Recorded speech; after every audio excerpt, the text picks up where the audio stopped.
జై శ్రీరామ్. శ్రీమాత్రే నమః. శ్రీ గురుభ్యో నమః. ఆగస్టు నెల 1వ తారీఖు నుంచి 2024 సంవత్సరం ఆగస్టు 1వ తారీఖు నుంచి 2024 సంవత్సరం ఆగస్టు 24వ తారీఖు వరకు కూడా శుక్ర భగవానుడు సింహరాశిలో సంచారం జరుగుతుంది. ఇది ఒక విశేషాంశం.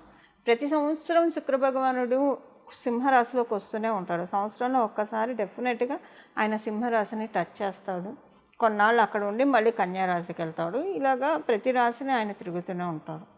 అయితే ప్రతి సంవత్సరం లేని స్పెషల్ ఈ సంవత్సరం ఉంది కాబట్టి స్పెషల్గా ఆయన శుక్ర భగవానుడి సింహరాశి సంచారం గురించి ఇప్పుడు మనం మాట్లాడుకోవాలి. ఏంటి ఆ స్పెషల్ అంశం ఏంటంటే, శనీశ్వరుడు శుక్ర భగవానుడి రాశులైన వృషభ రాశి మరియు తులారాశులకి పరిపూర్తి రాజయోగాన్ని ఇచ్చేది శనీశ్వరుడు. అలాగే శనీశ్వరుడు రాశులైన మకర రాశి మరియు కుంభరాశులు ఈ రెండిటికి కూడా పరిపూర్తి రాజయోగాన్ని ఇచ్చేది శుక్ర భగవానుడు. ఈ శుక్ర భగవానుడు శనీశ్వరుడు వీళ్ళిద్దరూ కూడా సమసప్తకాల్లో ఉన్నారు. కుంభరాశిలో ఆయన ఉన్నాడు వక్రించి, అలాగే సింహరాశిలో ఈయన సవ్యగతిలో ఉన్నాడు. సో ఇది డెఫినెట్గా ఒక ఇంపాక్ట్ ఉంటుంది. ఇక్కడ ఇంకొక విషయం మనం మాట్లాడుకోవాల్సింది ఏంటంటే, ఈ సూర్యనారాయణమూర్తి సింహరాశి అధిపతి అయిన సూర్యనారాయణమూర్తి శుక్ర రాశిలో ఒక రాశి అయినా తులారాశిలో ఆయన నీచ పొందుతాడు. సో అంటే ఈ కాలపురుషుడు కుండలిలో చోటు చేసుకునే ఈ శనీశ్వరుడు మరియు శుక్ర భగవానుడి సమసప్తక స్థితి డెఫినెట్గా ద్వాదశ రాశుల వాళ్ళకి కొన్ని మంచి ఇంపాక్ట్స్ కలగబోతూ ఉన్నాయి. ఆ ఇంపాక్ట్స్ ఏంటి అసలు అంటే, ఈ సమసప్తకంలో ఉండడం వల్ల ఇప్పుడు కుంభరాశిలో శనీశ్వరుడు ఉండడం వల్ల ఇది ఇంకా స్పెషల్ ఎఫెక్ట్ స్పెషలైజేషన్ అయింది. అదర్వైజ్ కాకపోతే కనుక ప్రతి సంవత్సరం లాగే శుక్ర భగవానుడు సింహరాశిలో వచ్చి వెళ్ళారు. అంతవరకు మీ జన్మజాతకంలో ఉండేది జనరల్గా ఉండే యోగాలే ఉంటాయి. కానివ్వండి, ఇక్కడ ఒక యోగము మనకి ఇప్పుడు ఖగోళంలో చోటు చేసుకోబోతూ ఉంది శనీశ్వరుడు మరియు శుక్ర భగవానుడు వల్ల. అదేంటంటే శశి శుక్ర యోగం. ఈ శశి శుక్ర యోగం ఎలా ఉంటుందంటే, జనరల్గా శశబుధ యోగం కానివ్వండి, శశి శుక్ర యోగం కానివ్వండి, మనీని అంటే మనకి పరాశర సంహితలో ఉన్నది ఏంటంటే డబ్బుల్ని ఇస్తుంది శశి శుక్ర యోగం. అయితే ఈ డబ్బుల్ని ఇచ్చేది ఇప్పుడు శశబుధ యోగం కూడా డబ్బుల్ని ఇస్తుంది. శశబుధ యోగంలో వచ్చిన డబ్బులు ఏంటంటే చక్కగా కాపాడుకుంటారు. ఇప్పుడు ఒక చిన్న పిల్లల దగ్గరికి వెళ్ళి మనం చాక్లెట్లు 3 ఇచ్చామనుకోండి, మనమే ఇచ్చామనుకోండి ఒక 3 చాక్లెట్లు, తర్వాత వాటిలోంచి మనం ఒకటి అడిగితే నాయి అని పక్కన పెట్టేసుకుంటారు. వాళ్ళ దగ్గర ఏ ఉన్నా సరే ఎవరు పక్కన పెట్టేసుకుంటారు. అది శశబుధ యోగం. అంటే వచ్చిన ప్రతి రూపాయి కూడా చాలా ప్రీషియస్గా చూస్తారు, చాలా చక్కగా దాచిపెట్టుకుంటారు. పొందిగ్గా వాళ్ళ ఫైనాన్షియల్ ఇది ఉంటుంది. అంటే టూ మచ్ ఫైనాన్షియల్ డిసిప్లిన్ ఉంటుంది. ఈ శశి శుక్ర యోగం ఎలా ఉంటుందంటే ఒక దాత అంతే. అలా డబ్బుల్ని శుభ్రంగా లగ్జరీస్కి, లావిష్ లైఫ్కి అలా అలా అలా ఖర్చు పెట్టేస్తూ ఉంటారు శశి శుక్రయోగం ఉన్నవాళ్ళు. వాళ్ళకి రావడం అలానే వస్తే వీళ్ళు ఖర్చు పెట్టడం కూడా అంతే చక్కగా ఖర్చు పెడతారు. సో వీళ్ళకి ఎలా ఉంటుందంటే ఖర్చు పెట్టే ఇది ఉంటుంది. అంటే అవసరమైన వాటికి ఖర్చు పెడతారు, ఒక్కోసారి అనవసరమైన వాటికి కూడా ఖర్చు పెడతారు. లగ్జరీస్కి, మెయిన్ కాస్మెటిక్స్కి శశి శుక్రయోగం ఉన్న వాళ్ళు పెట్టినంత ఇది ఇంకెవరు కూడా పెట్టరు. కాస్మెటిక్స్ కానివ్వండి, లావిష్ లైఫ్కే కానివ్వండి, ఇలాంటి వాటన్నిటికీ కూడా ఎలాంటి పీనాస్థానం చూపించకుండా చక్కగా ఖర్చు పెట్టేస్తారు. అలాగే ఇప్పుడు ఇది శశి శుక్రయోగము ఒక్కొక్క రాశిలో అంటే ఇది సమసప్తక దృష్టి వల్ల ఏర్పడుతుంది. వీళ్ళిద్దరూ కలిసి లేరు కానివ్వండి, సమసప్తక దృష్టి. ఇప్పుడు శనీశ్వరుడు శుక్ర భగవానుడిని చూస్తున్నాడు, శుక్ర భగవానుడు వక్రించిన శనీశ్వరుని చూస్తున్నాడు. ఈ దృష్టి వల్ల శశి శుక్రయోగం ఏర్పడుతూ ఉంది. దీనివల్ల ఏమవుతుందంటే ఈ యోగం ఇది ఒక్కొక్క రాశిలో యోగము ప్రతి రాశికి ఇదే అప్లికేబిలిటీ ఉండదు. ఈ ఖర్చు పెట్టుకోవడము ఒక్కొక్క రాశి అంటే ఈ శశి శుక్ర యోగం ఇంపాక్ట్ ఒక్కొక్క రాశిలో ఒక్కొక్క రకంగా ఉంటుంది. వాళ్ళ దృష్టి వల్ల ఏర్పడేది ఒక రకంగా ఉంటుంది, వాళ్ళిద్దరు కలిసి ఉంటే ఒక రకంగా ఇలా మనం మాట్లాడుకుంటూ వెళ్తే అనేకం ఉంటాయి. అయితే ఇప్పుడు మనకి కావాల్సిన అంశం ఏంటంటే, సింహరాశిలో ఉండి సింహరాశిలో ఉండి ఈ యోగం ఏర్పడుతుంది. జనరల్గా మనకి పరాశర సంహితలో ఏంటంటే కుంభరాశిలో శనీశ్వరుడు ఉండి సింహరాశిలో ఏదైనా గ్రహాలు ఉంటే అదొక రాయల్ హానర్స్ని లీడ్ చేస్తుంది. చాలా మంచి కాంబో. యాక్చువల్గా అన్ని రాశుల్లోకి సింహరాశి మరియు కుంభరాశిలో ఎవరికైనా గ్రహాలు ఉంటే కనుక చాలా మంచిది. ఆ రెండిట్లో కలిపి లేకపోయినా ఒక్క దాంట్లో గ్రహాలు ఉన్నా కూడా చాలా మంచిది. అలాగే రెండిట్లో ఉంటే ఇంకా అసలు సూపర్బ్. వాళ్ళ లైఫ్ చాలా బాగుంటుంది. అంటే వాళ్ళు చిన్నప్పటి నుంచి స్వయం కృషితో పైకి వచ్చిన వాళ్ళు అవుతారు. అంటే ఇప్పుడు మనం చూస్తూ ఉంటాం మన కళ్ళ ముందు ఎదిగిన వాళ్ళు, చిన్నప్పటి నుంచే స్ట్రైట్ అవే ఎదిగిన వాళ్ళని చాలామంది, అది కూడా ఇంకా మళ్ళీ రాకెట్ లాగా ఎదిగి జప్పని కింద పడకుండా ఆ ఎదుగుదల వాళ్ళకి ఇంకా పెంచుతుంది. మళ్ళీ వాళ్ళతో పాటు చాలామందిని అప్లిఫ్ట్ చేసే విధంగా ఉంటుంది. అలాగే ఇది ఉంటుందన్నమాట. అంటే ఇప్పుడు ఈ ఈ ఈ ఈ ఎదుగుదల కుంభరాశి సింహరాశిలో ఉన్న వాళ్ళ గ్రహాలు ఉంటే ఎదుగుదల ఎలా ఉంటుందో వాళ్ళు ఎదుగుతారు. లివ్ అండ్ లెట్ లివ్ అనమాట. వాళ్ళ చుట్టుపక్కల ఉన్న వాళ్ళందరినీ కూడా వీళ్ళతో పాటు ఆటోమేటిక్గా రైజ్ అయిపోతూ ఉంటారు. వాళ్ళంతా స్టాండర్డ్ కాకపోయినా రైజ్ అవుతారు. ఇప్పుడు మనకి ఈ గూగుల్ ఇన్వెంట్ చేసిన వీళ్ళని మనం చూస్తే చిన్నప్పటి నుంచే వాళ్ళు అవన్నీ కూడా చాలా కష్టపడి ఫ్రేమ్ చేస్తారు. ఎంతమందికి ఆ టెక్నాలజీ ఉపయోగపడుతుంది చెప్పండి. ఇలాగా అంటే డైరెక్ట్గా కావచ్చు, ఇండైరెక్ట్గా కావచ్చు, వాళ్ళ వల్ల టూ మెనీ పీపుల్ బెనిఫిట్ అయ్యేది ఏదన్నా అలాంటివి ఏమన్నా పడితే అంటే ఆ కాంబో మేజర్గా మనకి కుంభరాశి మరియు సింహరాశిలో ఉన్న గ్రహాల వర్కింగ్స్ వల్లే 70% ఏర్పడతాయి. ఇంక మిగతా 30% వేరే వేరే రాశిలో అక్కడ ఉన్న డిగ్రీస్ వైజ్ వాటి ప్రకారం ఉంటుంది. ఇప్పుడు ఏంటంటే ఈ కుంభరాశిలో మరియు సింహరాశిలో ఉన్న ఈ యోగం అనేది 12 రాశుల వాళ్ళకి కూడా ఒక బ్లెస్సింగ్ డెఫినెట్గా ఇస్తుంది. లక్ష్మీ కటాక్షాన్ని ఇచ్చే మాసము, ఇచ్చే ట్రాన్సిట్ ఇది. లక్ష్మీ అమ్మవారు ఒక్కొక్కసారి మనందరికీ తెలుసు శ్రావణ మాసంలో లక్ష్మీ అమ్మవారు భూమి మీదకి వస్తుంది. అందుకే శ్రావణ మాసం మనం వరలక్ష్మి వ్రతం చేసుకుంటాం. శ్రావణ శుక్రవారాలు మనం చాలా చక్కగా జరుపుకుంటాం. ఆడవాళ్ళు జరుపుకుంటారు, మగవాళ్ళు కూడా దానికి పూర్తిగా పరిపూర్తి సహకారాన్ని అందిస్తారు. ఎక్కడ కూడా ఏమీ అడ్డు చెప్పరు, వాళ్ళకి కావాల్సినవన్నీ కొనిస్తారు. ఇప్పుడు నిజంగానే లక్ష్మీ కటాక్షం ఉన్న మాసం అండి అందరికీ కూడా, 12 రాశుల వాళ్ళకి, 12 లగ్నాల వాళ్ళకి. చూడండి మన అదృష్టం ఎలా ఉందంటే, మన అందరి అదృష్టం ఇది అనుకోకుండా శ్రావణ మాసంలోనే అంటే ఈ శ్రావణ మాసంలో వచ్చింది. ఇక్కడ శనీశ్వరుడు కూడా ఉన్నాడు. ఎప్పుడైనా లక్ష్మి వస్తానంటే కర్మకారకుడైన శనీశ్వరుడు అడ్డు చెప్తాడు. కుంభరాశిలో ఆయన ఉండడం వల్ల ఆయన ఇప్పుడు అడ్డు కూడా చెప్పట్లేదు. ఎందుకంటే ఇక అక్కడ రాయల్ హానర్స్ అందరికీ ఇవ్వాల్సిందే.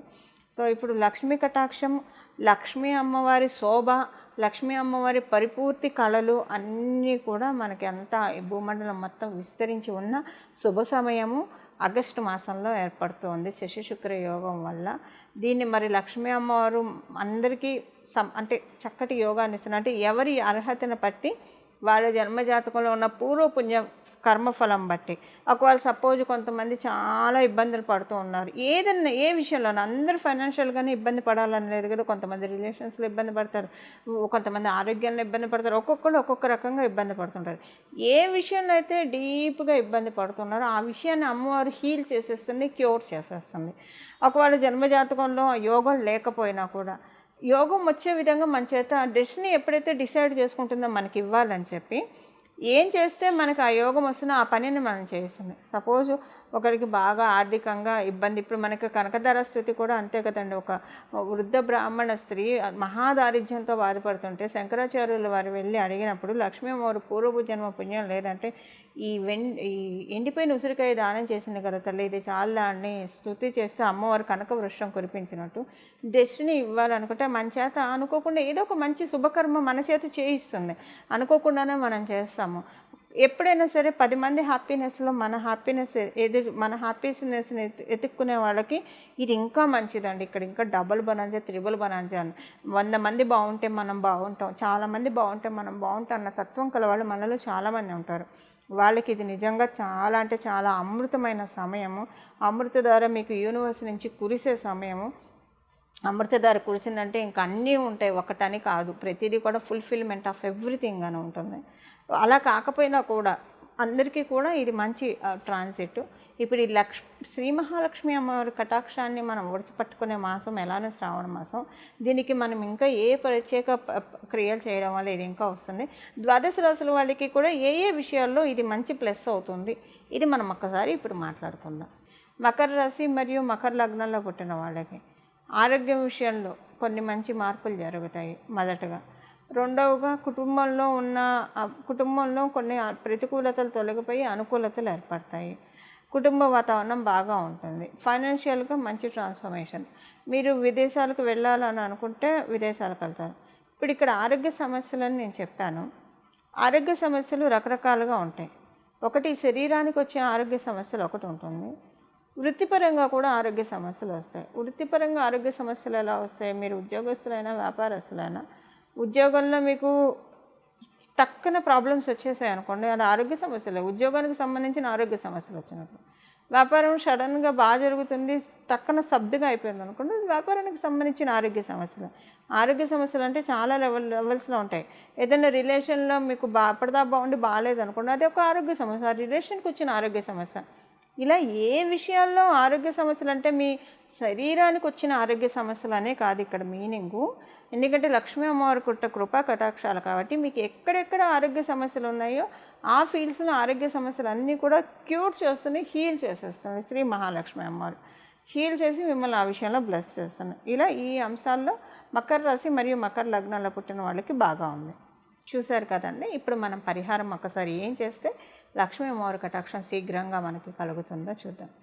ఇప్పుడు మనం తెలుసుకున్న ఈ ఆగస్టు నెల మొత్తము అండి, ఆగస్టు నెల మొత్తం ప్రతిరోజు ఉదయాన్నే లేచిన వెంటనే స్నానం చేసి చక్కగా శుచులయ్యి ఇల్లు వాకిలి శుభ్రం చేసుకున్న తర్వాత చక్కగా ఇంట్లో ప్రతిరోజు కూడా 16 సార్లు శ్రీ సూక్తం వినండి. లేదా ఆడవాళ్ళైతే చదవకూడదు, వినొచ్చు.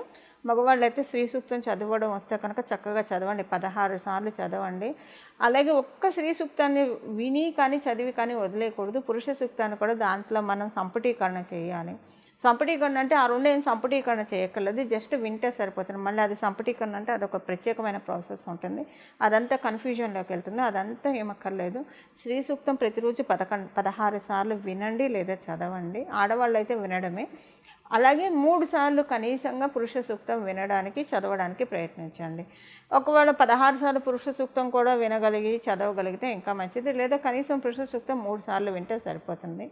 ప్రతిరోజు మీ ఇంట్లో ఆ వేదం, ఇప్పుడు స్త్రీ సూక్తం అంటే ధనం అగ్నిం, ధనం పశువు, ధనం వాయు ఇలా వస్తుందంటే ప్రతి చోట శ్రీలక్ష్మి అమ్మవారు ఉంటుంది. శ్రీలక్ష్మి లేని ప్రదేశమే లేదు అని మనకి శ్రీ సూక్తం తెలుపుతుంది. అంటే ఈ శ్రీ సూక్తం తెలిపే విషయాన్ని మనం చక్కగా అవగాహన చేసుకోవాలంటే పూర్తిగా దాంట్లో డెడికేటెడ్ అయిపోయి మనం వింటే కనుక అది వింటుంటే కూడా చాలా మంచి వైబ్రేషన్స్ వస్తాయండి. చాలా హాయిగా అనిపిస్తుంది మనసుకి. ఆ వేదిక్ చాంట్ వింటూ ఉంటే చాలా ప్రశాంతంగా అనిపిస్తుంది. మీకు తెలిసిన బ్రహ్మలు ఎవరైనా ఉంటే కనుక వాళ్ళని ఇంటికి పిలిపించి 16 సార్లు చదవమని చెప్పండి. స్త్రీ సూక్తం, పురుష సూక్తం ఒక 3 సార్లు. వాళ్ళకి మీకు తోచినంత దక్షిణ ఇవ్వండి. ఇది లోభత్వం చూపించకుండా దక్షిణ ఇవ్వాలి. ఎందుకంటే లక్ష్మీ అమ్మవారు దాన ధర్మాలకే మనం అమ్మవారి ప్రసన్నతని మనం పొందగలుగుతాం. మీకు తెలిసిన ఋత్వికులకి, బ్రహ్మలకి కానివ్వండి, గురుస్థానంలో ఉన్న వాళ్ళకే కానివ్వండి, దేవాలయాలకి కానివ్వండి, ఇలాగా గురుస్థానంలో గురువుకి సంబంధించిన గోశాలల్లో కానీ గురువుకి సంబంధించిన పోర్ట్ఫోలియోస్లో ఉన్న వాళ్ళ సంబంధించిన రంగాల్లో ఉన్న వాళ్ళకి మీకు తోచినంత లోభత్వం చూపకుండా దానం చేస్తే కనుక నిజంగా లక్ష్మీ అమ్మవారి బ్లెస్సింగ్స్ చాలా చక్కగా వస్తాయి.